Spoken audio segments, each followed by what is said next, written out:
Olá, internauta do BNews. Começamos essa semana com mais um Panorama Eleições 2020. Nós vamos falar hoje sobre Salvador e estamos aqui com Eliezer Santos. Olá, gente. Começar o ano falando de política é bom. E Henrique Brinco. Olá, Juliana. Feliz ano novo para nós. Novo. E um ano novo, um final de ano que foi animado, né? Eu não estava no plantão de ano novo, mas assim, eu fiquei acompanhando e o negócio foi tenso. Tava, e a gente não conseguia parar de acompanhar. De ver, né? E as histórias chegando no WhatsApp dos bastidores, né? O pessoal querendo passar informação. Bom, o que a gente vai falar hoje especificamente é o fator desistência, né, de Guilherme Belintani, vamos dizer assim, desistência, mas ele em nenhum momento se colocou como candidato. Mas esse fator de não ter Belintani nas próximas eleições, né, desse ano, o que isso vai impactar na política baiana, e a gente vai comentar aqui um pouquinho dos bastidores, né? Porque o que a gente deu, a repercussão que a gente deu, os políticos disseram, né, que não ia mudar nada no jogo e tal. Belintani era a última Coca-Cola do deserto para a oposição. De repente ele disse que não vai ser mais candidato e aí eles dizem, não muda nada no jogo. Exatamente. Então ficou muito estranho, né? E aí o que realmente rolou nos bastidores? É isso que a gente vai comentar aqui. Bom, Belintani, então, disse que não vai ser candidato. A pessoa que mais sorriu aí nesse final de ano foi o vice-prefeito Bruno Reis, que tem a tendência de que ele que seja o candidato do grupo do prefeito ACM Neto. Então, ficou muito visível ali no final do ano, né? Um abraço dos dois. Bruno Reis extremamente emocionado, né? Acho que ele respirou aliviado ali com essa Foi uma catarse, né? Porque o Belintani era a única carta apresentada pela oposição nesse momento, né? Pelo grupo de Rui Costa. Eu não digo nem a oposição, eu digo Rui Costa e Jacques Wagner, que queriam, né? E o pessoal mais alinhado a eles, né? Rosenberg, deputado, né? Esse pessoal que é mais até... são mais, como eu posso dizer de uma forma delicada, são mais espertos no mundo político, né? Que eles sabem que o PT hoje não tem um nome forte, um nome com capital eleitoral forte. Rui Costa não construiu um nome para a Prefeitura de Salvador, um nome gestor para bater a ACM Neto, né? O PT, ele está muito focado nessa coisa da ideologia, né? Inclusive agora lançaram a Fábia Reis, né? Que é secretária de Igualdade Racial. Né? Você se pergunta, a Fábia Reis é uma ótima pessoa, já entrevistei, uma pessoa simpática, mas assim, o que é que ela fez, assim, de impacto para a cidade? Quem é a Fábia Reis? Ninguém conhece. Então eles vão lançando esses nomes para ver se cola e estão perdendo tempo. E é isso exatamente que esses lobos, vamos dizer assim, do Partido dos Trabalhadores temem, né? Porque o PT não construiu nenhum nome, eles colocaram todas as possibilidades em Belintani. E eu já soube aí também nos bastidores que quem não gostou muito dessa desistência foi o próprio senador Jacques Wagner, porque ficou até um pouco brava aí com Rui Costa, porque Rui Costa realmente, né, não trabalhou nenhum nome, perdeu esse tempo de conversa com Belintani. A gente soube, né, Eliezer, que na verdade aquela reunião que a gente falou que a gente escreveu no BNews, que Belintani se reuniu com Neto e com Rui Costa no mesmo dia, mas aquela não foi a única reunião com o prefeito ACM Neto, né? Então eles sempre tiveram, né, nesse contato e, claro, discutindo sobre essas possibilidades. E Rui demorou demais para poder fazer esse movimento e perdeu o tempo totalmente. Ele mesmo disse que que é mais gestor e não é político. É bom, mas assim... tem que saber fazer o jogo político, né? Se você quer ganhar a eleição... Na função de governador, você também é líder de um grupo, né? Para fazer articulação política. A Juliana falou do encontro que Neto estava tendo com Belintani, outros encontros, e de fato, Neto tem a capacidade, tem mostrado pelo menos essa capacidade de tocar a gestão e de fazer um traquejo político, de articulação ali, de arrumação. Isso ele foi fazendo, mas em nenhum momento, é interessante, ele publicizou isso. Então a gente ficou sabendo dessas coisas agora, mas Neto construiu um caminho para Bruno Reis, que foi um caminho muito cauteloso, um caminho muito de preservação. Foi um ano em que tanto Neto como Bruno Reis foram muito pressionados, sobretudo pela Câmara Municipal de Salvador. O presidente Geraldo Júnior, que também colocou o nome dele como um pré-candidato, fez muito movimento de pressão no Palácio Tomé de Souza. E a gente não via respostas tanto de Bruno Reis como de ACM Neto. Eu lembro que eu conversei com alguns vereadores muito próximos aos dois, e eles disseram assim, 1 hora a resposta chega. E parece que esse final de ano a resposta chegou em dose dupla. Porque você, com a saída de Belintani, você também esvazia a força do presidente Geraldo Júnior, que ali usava o fator Belintani para fazer uma pressão. Então, os candidatos irmãos, né? Exatamente. Onde um for, o outro vai, né? Isso. Mas sem Belintani agora, parece que Geraldo perdeu o eixo da terra, vamos dizer assim. Mas pode acontecer isso mesmo, onde um vai, o outro vai, né? Porque Geraldo Júnior também pode desistir dessa candidatura. O Geraldo, ele foi o centro do noticiário político baiano durante o ano, né? Ele é uma pessoa, um grande político, habilidoso, ele tem noção, né, do jogo, mas assim, ele foi muito afoito e agora ele vai ter que dar uma segurada, porque ele pode até se eleger como vereador. Agora ele não tem um nome para uma candidatura majoritária, um nome forte, né? Ele até tentou trabalhar, tem programa de televisão agora, programa para rádio e tal. Então, a minha aposta é que ele vai para vereador mesmo e vai tentar a reeleição para a Câmara. Agora você que cobre ali, né, a Câmara, setorista da Câmara, também tem muita informação de bastidores em relação a essa candidatura à presidência de Geraldo Júnior na Câmara. O que você tem ouvido falar ali? Ele realmente tem a possibilidade de voltar como presidente? O que eu tenho... Assim, o Geraldo ele fez muitos acordos, né?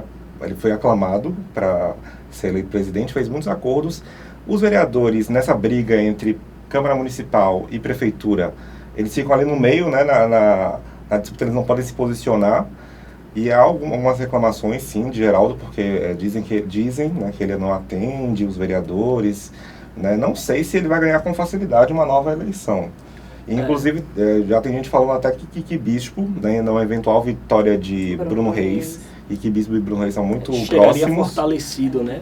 E Kiki se preservou demais. Eu acho que foi a pessoa que mais se preservou ali, né, durante o ano de 2019 todo, né? Ficou na dele, só estudando ali o que estava acontecendo nos bastidores. Não se posicionava nas votações, né? Sempre muito comedido. Então, com essa provável candidatura de Bruno Reis, uma possível vitória, vamos ver se Kiki aí emplaca essa Veja, a gente está falando da posição de Guilherme Belintani de não ser candidato. Olha em quanta coisa a gente já tocou. O senador Jacques Wagner, no campo do PT, uma discussão de presidência da Câmara, ou seja, e aí você ligava para repercutir e os principais caciques da esquerda diziam, não muda nada no jogo. Como não muda nada no jogo? Muda tanta coisa. O PSB, que seria o partido que abrigaria uma pré-candidatura de Belintani, não... Agora, ou vai ter que recorrer ao nome de Lídice da Mata, fala assim, Silvio Humberto, que é vereador de Salvador, mas é um nome que... E eu recebi a informação de que Léo Prates, que também está tentando aí bater de frente com o Bruno, não vai conseguir, né? A gente sabe, mas está tentando. Tem conversado até com o Silvio Humberto para ser o vice dele, inclusive. Com o Léo Prates no PDT. No PDT, isso, na cabeça de chapa. O Léo Prates, só para recapitular, o Léo Prates, a informação que a gente recebeu é que ele é uma candidatura... que é, como eu posso dizer, de interesse de Rui Costa, porque Rui Costa, a informação que se tem é que Rui Costa quer pulverizar o grupo de ACM Neto para tentar levar a eleição para o segundo turno, então não haveria mais um veto aos partidos da base de Rui Costa para coligarem com Léo Prates. Léo Prates transita muito bem no PCdoB. Isso.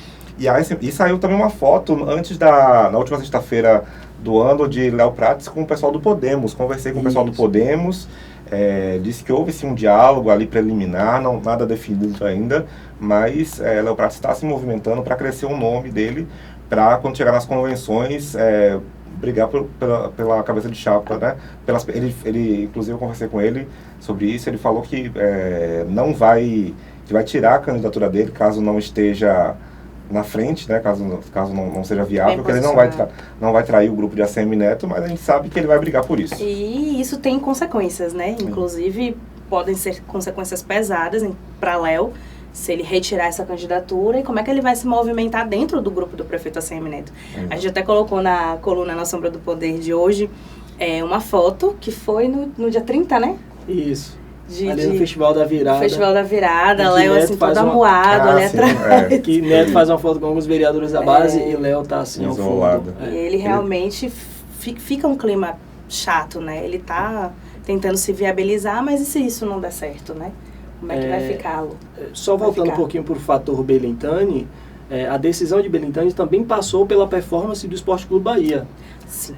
ele é presidente do Esporte Clube Bahia, tem mandato nesse ano, 2020, e o Bahia em 2019 não teve a performance que todo mundo imaginava. Havia ali aquela agitação, o Bahia vai para a Libertadores, e que se isso acontecesse, talvez a decisão dele seria diferente, mas o Bahia teve uma performance aí de 9 jogos sem vencer na reta final do campeonato.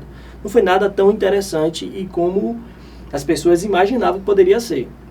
Então pesou sim, o próprio Belintani usou alguma expressão que, parafraseando, era alguma coisa que ele não queria sair pelas portas dos fundos do Bahia. Isso. Para também não soar que ele usou o clube como um trampolim político. E tem um fator também, no dia seguinte da declaração de Guilherme, eu conversei com o prefeito Semineto. A Semineto disse o seguinte: Guilherme é novo. E aí ele lembrou da decisão que ele tomou em 2018, quando decidiu não ser candidato ao governo. Ele falou assim: a gente é novo, não tem essa necessidade de ir afoito para qualquer coisa. Então eu acho que o entendimento de Belintani também foi o seguinte: eu sou novo, é a minha, digamos assim, primeira experiência no futebol, Já testou o nome. Não quero macular essa experiência, não tenho necessidade de ir para uma campanha enfrentando reclamações da torcida. Agora, Então, a fofoca do bastidor era o seguinte, que o Belintani, ele só iria para a eleição se fosse para ganhar, e que ele queria ir com a Semineto. Desde o início ele queria ir com a Semineto. Ele tentou Rui Costa. Ele queria ser o candidato de ACM Neto. E aí ele tentou de todas as formas, teve vários jantares, inclusive a gente deu, né, com exclusividade um grande jantar que ele teve com a ACM Neto na semana do Natal, na véspera do Natal. Isso, foi antes do né? Natal. De manhã ele se reuniu com o Rui Costa e à noite se reuniu com a ACM Neto. E ele recebeu o convite para ser o vice de Bruno Reis. Mas para alguém que estava liderando as pesquisas, ele não topou a ideia. E eu acho, assim, sinceramente, que todo esse movimento que aconteceu mostra muito como a esquerda ficou assim de joelhos, sem opção, sem... O interessante é que se nesse processo de formação de chapa, de composição, a esquerda não conseguiu emplacar um ritmo, nem o próprio governador, como seria isso numa gestão se vencesse uma eleição? Me parece uma coisa tão descoordenada que a ACM Neto não mostrou nenhum tipo de preocupação. Assim, preocupação evidente de perder esses apoiadores. Então, eu acho que a esquerda, assim, acabou dando mais uma vez, além do que aconteceu em 2016, isso se repete. A Alice Portugal foi candidata em 2016, assim, quase no WO, só para marcar lugar. E não duvide se em 2020 acontecer a mesma coisa novamente. O principal nome ligado à esquerda, ligado ao grupo do governador Rui Costa, com melhor performance nas pesquisas hoje, pasmem, é o pastor Sargento Isidório. Exatamente. Então, a gente... Será que ele vai apostar em Isidório? Isidório conservador, né? É surpreendente, né? É verdade. Eles não têm um nome ainda. Bom, a gente também fica aqui sem entender ou esperando mesmo o que é que vai acontecer aí nos próximos dias. Dia 6, o prefeito ACM Neto vai, enfim, dizer quem é o seu candidato. Dia 6 de janeiro, dia de Reis. Vamos ver se é dia de Reis. Será que é um predestinado? Vamos ver, né? E a gente também vai ficar aqui aguardando, então, para saber as próximas decisões do Partido dos Trabalhadores. Atualmente a gente só tem da oposição, então, a candidatura de Sargento Isidório e até então também de Olívia Santana, né? As mais fortes. Aí que a gente pode dizer. Bacelar do Podemos colocou o nome, mas também já com isso que o Brinco falou, que ele estaria disposto, né? O pessoal do Podemos, eles querem a candidatura de Bacelar porque tem a questão da bancada, né? De vereadores. Então todos os partidos se veem obrigados a lançar essa candidatura. Como o PP, né? Que colocou o Niltinho. Niltinho... Conversei até com o João Leão no final do ano passado, perguntei para ele, e aí, Niltinho vai ser candidato, como é que falta para decolar? Ele falou, calma, bonitão, e aí eu já lancei candidato com 0 não sei quantos % e que ganhou a eleição. Então, vamos ver. Agora, Niltinho não faz um esforço próprio, eu não vejo, pelo menos, para se viabilizar, né? Se você observar, Niltinho é um deputado estadual eleito pela primeira vez. Tinha pouquíssima expressão no ambiente político, ele é um empresário, conseguiu se viabilizar, inclusive a eleição dele a deputado estadual, muita gente não colocava fé, mas ele conseguiu fazer uma arrumação, uma mobilização em algumas cidades estratégicas e conseguiu. Mas o fato é que para ser majoritário em Salvador, pede um pouquinho mais. Mas assim, se você olhar para o PP de João Leão, o único nome que teria seria o filho do próprio João Leão, o Cacá Leão. Mas Cacá não quer sair de Brasília. Não conseguiria conciliar a agenda. Então, Niltinho é uma opção assim, vamos marcar lugar. Até porque o PP tem a vice-governadoria da Bahia, mas não tem um vereador de Salvador. Exato. E isso é motivo de reclamação nacional. Como é que você tem o vice-governador da Bahia, mas não tem um vereador na capital? Então, a tentativa de emplacar Niltinho talvez seja também para compor uma bancada de vereadores. Nada mais que isso. Só estou lembrando aqui também para a gente pontuar que os partidos do bloco comandado por Geraldo Júnior, com essa decisão também de Belintani, devem mudar a configuração. Eles terão novas reuniões nos próximos dias, provavelmente já com Bruno Reis como candidato. E aí como é que eles vão se posicionar? MDB, PSC, PTB e Solidariedade. Então, eles estavam tentando aí um bloco independente, mas com essas movimentações também podem ser que se voltem novamente, oficialmente, para o grupo do prefeito ACM Neto. No bojo dessas repercussões da questão de Guilherme Belintani, alguém diz que esse grupo pode direcionar energia para tentar ser vice de Bruno Reis. Geraldo ser vice de Bruno Reis. Mas é uma figura que não agrega para o que Bruno Reis precisa. Falam em uma mulher, ou talvez uma mulher negra, ou falam em um negro, ou algum religioso. E a gente tem aí o Republicanos, que é um fator muito pesado também para o prefeito ACM Neto, que também se fala que pode ser, para Bruno Reis, que pode ser o vice, então, de Bruno, Republicanos. Com Márcio Marinho. Com Márcio Marinho. Inclusive, tem uma informação de bastidor que é assim, o ACM Neto queria a Ireuda, a vereadora Ireuda, porque ela é mulher negra, ligada a essa seria a nova Célia Sacramento. Exato. Só que aí o Republicanos parece que é o Márcio Marinho mesmo. Vai ser Márcio Marinho. Bom, então vamos acompanhar aqui. Salvador tá bombando e a gente vai ficar acompanhando e trazemos mais informações para vocês. Acompanhe a gente aí nos stories do Instagram, pelo Facebook, Twitter e no bnews.com.br. Até mais.